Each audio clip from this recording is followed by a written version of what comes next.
Hi everybody, आप सभी का मेरे ऑनलाइन प्लेटफॉर्म जीएस कर्मयोगी में स्वागत है। आप सभी लोगों के लिए मैं बहुत बड़ी खुशखबरी लेकर आया हूं आज की क्लास में।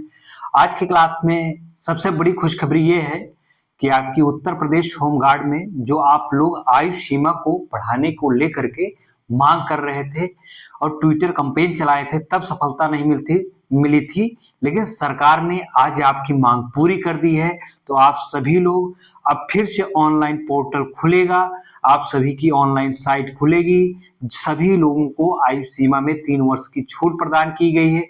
तो सभी लोग जो वंचित रह गए थे, छूट गए थे, ओवर एज, उस समय एज उनका ज्यादा हो गया था, तो आपको वो एज में रिलैक्सेशन 3 वर्ष का दिया गया है। तो आप सभी लोग फिर से ऑनलाइन पोर्टल खुलेगा, फिर से ऑनलाइन वेबसाइट खुलेगी और सभी लोग अपना फॉर्म अब फिर से फिल कर दीजिए। अब आप सभी लोगों को सरकार एक मौका और दे दी है। अब इससे बड़ा आपको कोई सौगात नहीं दे सकती सरकार। पहली तो इतनी बड़ी वैकेंसी लाई, फिर 3 वर्ष की आयु सीमा छूट भी दे दी है, फिर से पोर्टल खुलेगा, फॉर्म भरा जाएगा।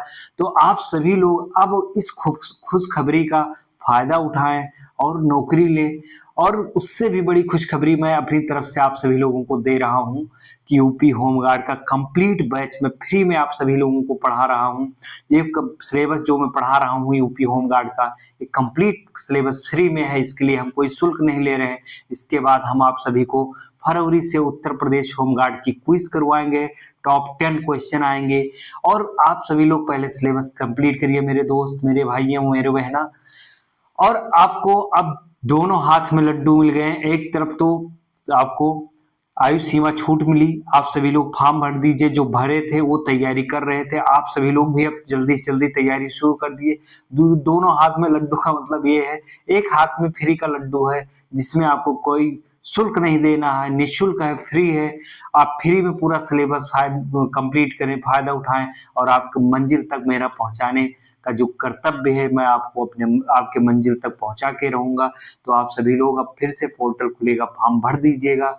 और उससे पहले भी मैं ये भी बता दे रहा हूँ, आप सभी लोग यार कंजूसी ना करें, चैनल को अधिक से अधिक लोगों के पास शेयर करें, लाइक करें, कमेंट जरूर करिए। और हम पिछली क्लास में जहां आपको छोड़े थे उसी क्रम में हम आज अपनी नई क्लास में, अगली क्लास में उत्तर प्रदेश होमगार्ड के सिलेबस जो पढ़ा रहे हैं उसमें हम अब आज अपनी नई क्लास में मुलाकात कर रहे हैं आप सभी से। तो हम आज पढ़ेंगे उत्तर प्रदेश के प्रमुख संग्रहालय।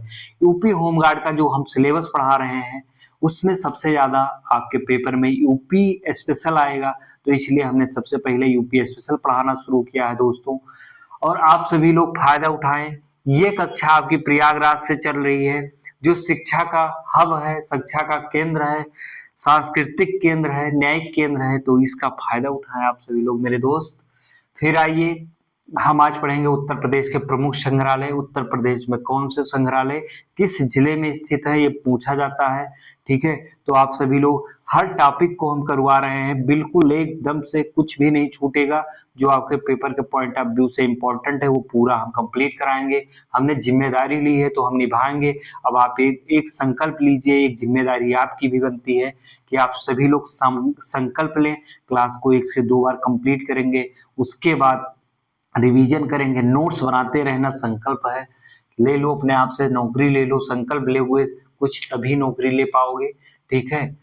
आइए हम सीधा संग्रहालय की बात करते हैं, ठीक है। उत्तर प्रदेश में उत्तर प्रदेश का सबसे पुराना संग्रहालय लखनऊ स्थित राजकीय संग्रहालय है। लखनऊ में जो राजकीय संग्रहालय है वो सबसे पुराना संग्रहालय है। अगर आपके पेपर में पूछा जाएगा, सीधा सीधा पूछा जाएगा, उत्तर प्रदेश का सबसे पुराना संग्रहालय कहाँ है, लखनऊ में है। इसका निर्माण कब हुआ था? तो मेरे भाई ये 1863 में, यानी कि 1863 में इसका निर्माण हुआ था। फिर आइए हम आगे अपना और जानते हैं। सबसे पुराना जो है राजकीय संग्रहालय लखनऊ का है। उत्तर प्रदेश राज्य संग्रहालय कहाँ पे है? उत्तर प्रदेश राज्य संग्रहालय, याद रखना, संग्रहालय सब में नाम लिखा होगा लेकिन आपको ये बीच का पॉइंट नाम याद रखना होगा। उत्तर प्रदेश राज्य संग्रहालय कहाँ पे है? लखनऊ में है मेरे दोस्त, मेरे भाई, मेरे बहना, लखनऊ में है उत्तर प्रदेश राज्य संग्रहालय। लोक कला संग्रहालय कहाँ है? लोक कला यानी कि लोक कला संग्रहालय पूछ रहा है। नाम बहुत अच्छे से याद करना, लखनऊ में स्थित है। कहाँ पे है? लखनऊ में स्थित है। सबसे इम्पोर्टेंट, ये वेरी इंपॉर्टेंट है, ठीक है, इसमें हम IMP लगा दे रहे हैं। ये है मोतीलाल बाल संग्रहालय। मोतीलाल नेहरू बाल संग्रहालय कहाँ पे स्थित है? ये आपके पेपर में सीधा सीधा छपेगा, हम बता दे रहे हैं, ये लखनऊ में स्थित है। जैसे मोतीलाल नेहरू बाल संग्रहालय आएगा, आप तुरंत बिना कुछ सोचे तुरंत आप सभी लोग प्रयागराज, अगर ऑप्शन में होगा, आप लोग ऑप्शन में प्रयागराज अगर आएगा तो प्रयागराज ही लगा दोगे। इसलिए ध्यान रखना, मोतीलाल नेहरू बाल संग्रहालय लखनऊ में है स्थित, ठीक है, ये प्रयागराज में नहीं है, ये इंपॉर्टेंट है, हमने लिख दिया है तो ये छपेगा। भारत कला भवन संग्रहालय कहाँ पे है? वाराणसी में, ये भी इंपॉर्टेंट है, IMP लिख दिया हूं।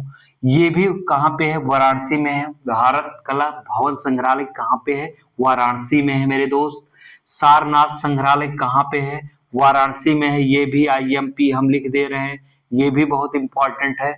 सारनाथ संग्रहालय कहाँ पे है? वाराणसी में है मेरे दोस्त, याद कर लेना, ठीक है, बहुत इजी है, आप 2 बार क्लास देखोगे सब रट जाएगा। राजकीय संग्रहालय कहाँ पे है? मथुरा में है, ठीक है, राजकीय, ठीक है, राजकीय नाम करके कई संग्रहालय आएगा, तो एक राजकीय संग्रहालय जो है वो मथुरा में है, ठीक है, और एक राजकीय संग्रहालय जो है वो आपका झांसी में है। राजकीय जैन संग्रहालय कहाँ पे है? मथुरा में है। इस पे भी मैं IMP लिख दे रहा हूँ, ये भी बहुत इंपॉर्टेंट है मेरे दोस्त। राजकीय जैन संग्रहालय कहाँ पे है? मथुरा में है मेरे दोस्त, याद रखना, ये पूछा जा सकता है, मैं IMP लगाते जा रहा हूँ जो ज्यादा इंपॉर्टेंट है पेपर के पॉइंट। राजकीय संग्रहालय, 2 राजकीय संग्रहालय, एक तो मथुरा में है, एक आपका झांसी में है। अगर आता है पेपर में तो आप ऑप्शन ढूंढ लेना, अगर मथुरा है तो मथुरा लगा देना, अगर झांसी है तो झांसी लगा देना, ठीक है, दोनों एक साथ आने के चांस कम है। बाकी जो IMP लगा रहा हूँ वो सबसे ज्यादा इंपॉर्टेंट है, वो बिल्कुल। अंतरराष्ट्रीय राम कथा संग्रहालय एवं आर्ट गैलरी कहाँ पे है? अयोध्या में है, ठीक है, ये बहुत चर्चा में है भाई, क्योंकि अयोध्या धार्मिक नगरी है, भगवान राम की नगरी है, ठीक है, भगवान श्री राम की नगरी है। इस समय सबसे ज्यादा ट्रेंडिंग में, सबसे ज्यादा चर्चा में रहता है तो आपका अयोध्या रहता है, तो इसको बहुत, ये भी IMP लगा दे रहे हैं, इस पे भी विशेष ध्यान देना, आपके पेपर में पूछा जाएगा। राजकीय बौद्ध संग्रहालय, राजकीय बौद्ध संग्रहालय, ये भी IMP लगा दे रहा हूँ, ये बहुत इंपॉर्टेंट है भाई। राजकीय बौद्ध संग्रहालय किस जिले में है? कहाँ पे है? गोरखपुर में है, कुशीनगर में है, पिपरहावा सिद्धार्थनगर में है, ठीक है, कहाँ पे है? राजकीय बौद्ध संग्रहालय गोरखपुर, कुशीनगर, पिपरहावा सिद्धार्थनगर जिले में है पिपरहावा, ठीक है। इलाहाबाद, यानी कि अब नाम होगा प्रयागराज, इलाहाबाद संग्रहालय अगर नाम आएगा या प्रयागराज संग्रहालय आएगा तो आपको ये याद रहेगा, ये भी IMP है, ठीक है, ये प्रयागराज में स्थित है मेरे दोस्त। कहाँ पे है? प्रयागराज में है। राजकीय पुरातत्व संग्रहालय, ये बहुत इंपॉर्टेंट है, ये पुरातत्व वाला राजकीय पुरातत्व संग्रहालय कहाँ है? ये 2 है, एक कन्नौज में है, फर्रुखाबाद, तो हमने दोनों इकट्ठा ही लिख दिया है, आपको कोई कंफ्यूजन ना हो, दोनों एक ही साथ हमने लिख दिया है, एक कन्नौज में है और एक फर्रुखाबाद में है। तो कौन सा है? राजकीय पुरातत्व संग्रहालय, बहुत इंपॉर्टेंट है, एक कन्नौज में स्थित है, एक फर्रुखाबाद में स्थित है, ठीक है, एक ही नाम के 2 संग्रहालय हैं, 2 जिले में, कन्नौज और फर्रुखाबाद, आपको अब समझ में आ गया होगा, ठीक है। राजकीय स्वतंत्रता सेनानी संग्रहालय कहाँ पे है? मेरठ में है, ये IMP लगा लीजिएगा। राजकीय स्वतंत्रता सेनानी संग्रहालय कहाँ पे है? मेरठ में है, IMP लगा दिए हैं, लिख लेना, बहुत इंपॉर्टेंट है। डॉक्टर भीमराव अंबेडकर संग्रहालय एवं पुरातत्व, सॉरी, डॉक्टर भीमराव अंबेडकर संग्रहालय एवं पुस्तकालय कहाँ पे है? रामपुर में है, ये भी IMP लगा दे रहा हूँ, क्योंकि रामपुर और डॉक्टर बाबा भीमराव अंबेडकर दोनों लोग चर्चा में रहते हैं, एक तो रामपुर जिला भी चर्चा में रहता है और डॉक्टर भीमराव अंबेडकर जी चर्चा में रहते हैं हमेशा, तो ये भी इंपॉर्टेंट है। इस प्रकार ये आपका उत्तर प्रदेश के जितने प्रमुख आपके पेपर के पॉइंट ऑफ व्यू से इंपॉर्टेंट है हमने पढ़ा दिया है, ये आपके आप पढ़ लेना मेरे भाई। IMP लगा दिए हैं जिसपे उस पे विशेष फोकस कीजिएगा और अच्छे से क्लास देखिए, 1 से 2 बार देखिए, ठीक है? अगर एक बार में कम समझ में आएगा तो दोबारा पढ़ोगे, रट जाएगा। रिवीजन नोट्स बनाते चलना, हम पिछली क्लास से कई क्लास से बता रहे हैं, नोट जरूर बनाइए।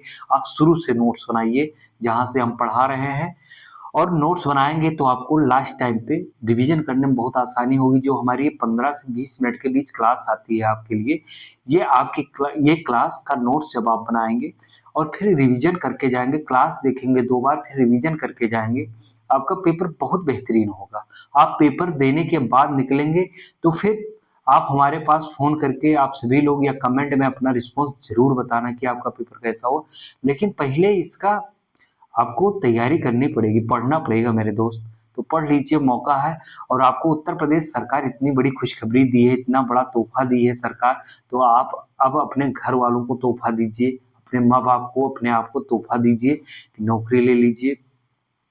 और 3 साल की आयु सीमा छूट प्रदान कर दी गई है। जो लोग की आयु ओवर एज, उस जितना वो एज मांगे थे उसके अनुसार ओवर एज अगर हो गई थी तो अब फॉर्म भर सकते हैं। आप सभी लोगों के लिए हमने शॉर्ट वीडियो डाल दिया है, हमने नोटिस भी डाल दी है, और इस क्लास में बता रहे हैं कि आप सभी लोग मेरे दोस्त कोई भूल ना करना, कोई चूक ना करना। आप सभी लोग जरूर फॉर्म डालिएगा, मौका मत छोड़िएगा। क्योंकि इसमें जब फॉर्म पड़ा 25,30,000 फाइनल आया था तो ये पता चला कि बीएड बीटेक वाले भी होमगार्ड का फॉर्म डाले हैं।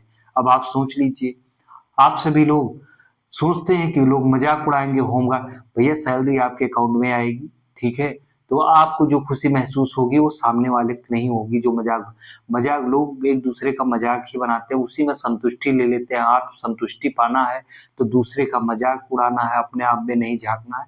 तो आप अपने आप को, अपनी स्थिति को समझते हुए अगर यूपी होमगार्ड के लिए वो आपकी एज है तो आप जरूर डालिएगा और तैयारी करिए। और बहुत बड़ी सौगात हम भी अपनी तरफ से दिए हैं आप लोगों को, फ्री में क्लास है, पूरा सिलेबस कंप्लीट करिए फ्री में और बढ़िया पढ़ाई करिए। फिर क्विज का हम जो बताए हैं वो फरवरी में आएगी। अब फिर हम चलते हैं, हमारी आपकी मुलाकात अगली क्लास में होगी। जय हिंद, धन्यवाद।